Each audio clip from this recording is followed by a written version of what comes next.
Yeah, I just want to thank our fans for coming out. I heard there was another big game that was going on in the D.C. area today, so just appreciate those who came out to be a part of this. I thought the crowd was amazing. I think you were able to see, obviously, UCLA is number one in the country for a reason, probably the biggest size and depth that we have faced all season.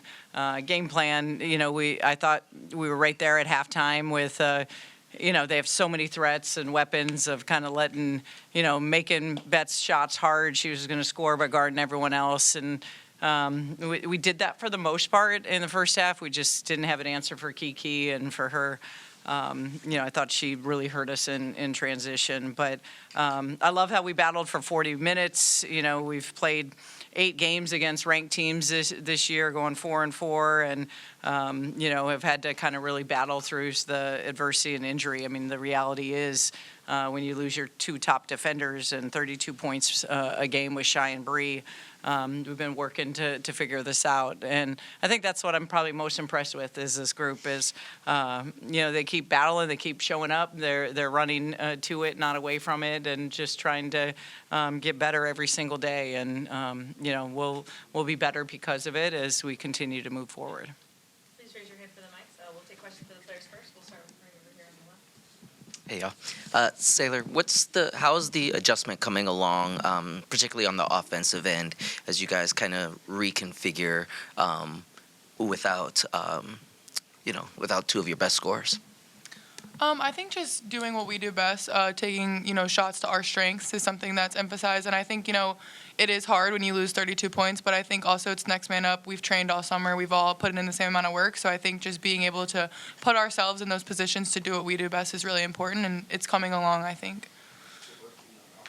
For me, I think, I definitely had to get in the gym. I had to work on some shots that I hadn't worked on before. I think, my mid-range is coming along, something I have to utilize. I think if I want to, be a three-point shooter, I'm going to get pushed off that line. So I think being able to, put the ball on the floor and trust myself has been important. And I think my confidence has come from the past week, just really emphasizing getting those shots up, repping it every day. Yeah, I guess sort of a follow-up for Sailor. I know losing sucks for competitors like you guys, but is there something you feel like you can take as a positive, both as a group and for you individually, from a loss like this? Yeah, I think every time that we go out and play, we have an opportunity to learn. And I think, it's really important to learn in January and not March. And I think going out, we learn a lot about ourselves. It teaches us to stay together. It teaches us to play together, play through hard times. And I think every time that, getting an opportunity to play the number 1 team in the country gets to show a lot about ourselves. And I think, we competed for 40 minutes, and I think that just shows a lot about our resilience as a team and just, gives us a lot of confidence going into the rest of the season.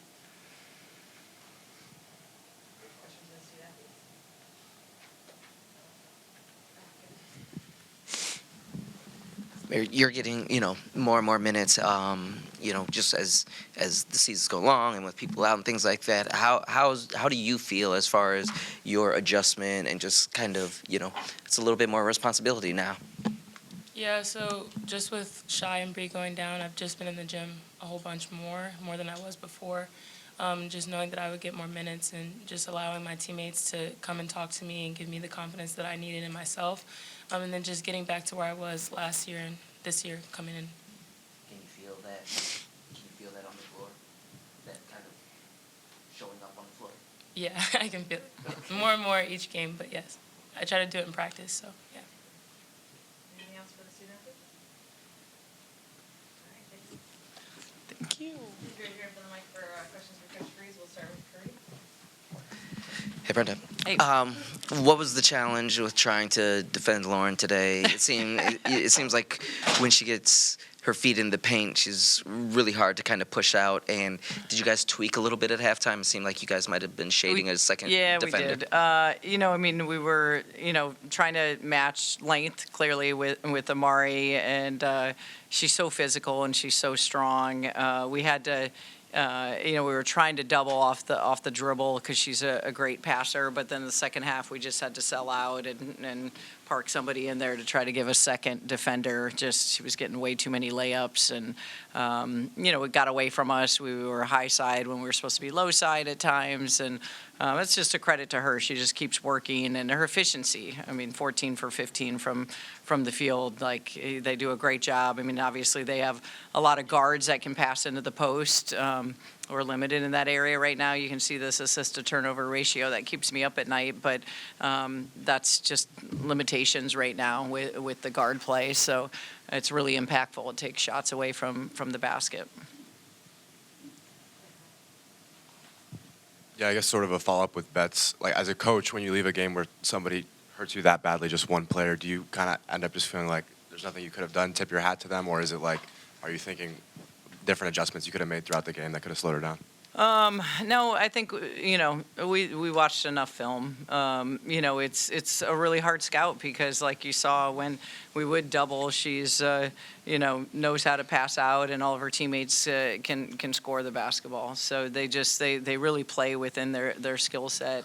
We did mix, defenses up, in the, half court and some zone, and tried to press a little bit. Didn't get in it as much as I would have liked, but that's their personnel is really, really tough, especially with personnel from our end that we're running our starters like a lot of minutes, and we're playing every 3 days with 1 game preps. Hey, Brenda, over here. Your counterpart on UCLA had some amazing things to say about you as a person.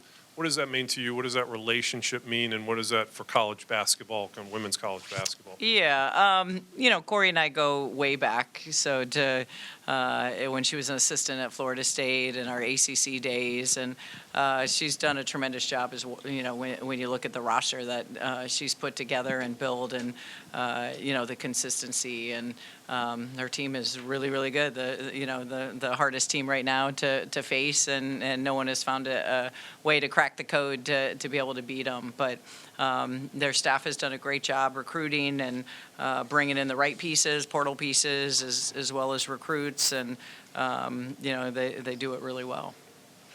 Coach, you talk about next woman up mentality, and with the shakeup to the roster, what has been some of the positives that you've seen from this team throughout this stretch? We did need other players to start stepping up. Sarah Tibiasu, I told her we need at least 3 threes from her. We got that tonight. The way she's kind of commanding, the offense for us. Saylor was more than capable to give us more points from a scoring end. So it's just, and Mir, getting us that spark off the bench. So, I'm hopeful, whenever that time comes for Shai to get back in the fold, it just means that we're that much better, right? That they're now, adding to what they can do, and then we add another piece back into the fold. Yeah, Coach, you talk about Amari's impact today and sort of the focus in starting her, assuming it was to go against Bet's size mostly. Yeah, absolutely. It felt like watching film, teams that had the size to go against her, it impacted her a little bit, slowed her down some. I was also concerned about the foul trouble between our bigs with, her, Allie, and Chris, and that kind of size factor. So I thought she did a nice job. She battled, rebounded for us, and defensively, was able to, put some length on her. Coach, I know it's probably been, one of the toughest weeks of the season. What do you kind of want your team to take away from this week without lingering too much on the results? Well, I told him in the locker room, I'm really proud of them. This was a really hard week. We learned a lot about ourselves. And, it's not only just the game of basketball, it's the game of life. And adversity hit. And, I've said this all week. We can either run away from it or we can run to it. And I think you saw that after, the wheels could have came off and it was looking like it against Texas. They've shown in the last 2 games against rosters with more depth that they were going to fight. And I love tonight. Tonight could have been it was getting close to being a 30, 40-point blowout, but they kept fighting. And I think that's the most important thing is if you can keep, your head down and keep that resiliency. I know we have a really, really competitive locker room, and I think they found out a lot of things about themselves that they're more than capable. Hi, Coach. Can you just talking about rebounding? It was relatively even today, especially against Betts, who size is a little overbearing. Can you take a positive out of that, just knowing that you guys did a good job in that aspect of the game? You really can. We were up at halftime. We had more O boards than them. That's got to be who we are right now with the assist to turnover ratio. So the rebounding, that's huge. That should be, give us a lot of confidence. And, the fact that we drew 15 fouls. I mean, when you take away how many fouls Shai and Bree were drawing for us, and, imagine if you had those two back. So, those two areas specifically are huge for us. Thank you.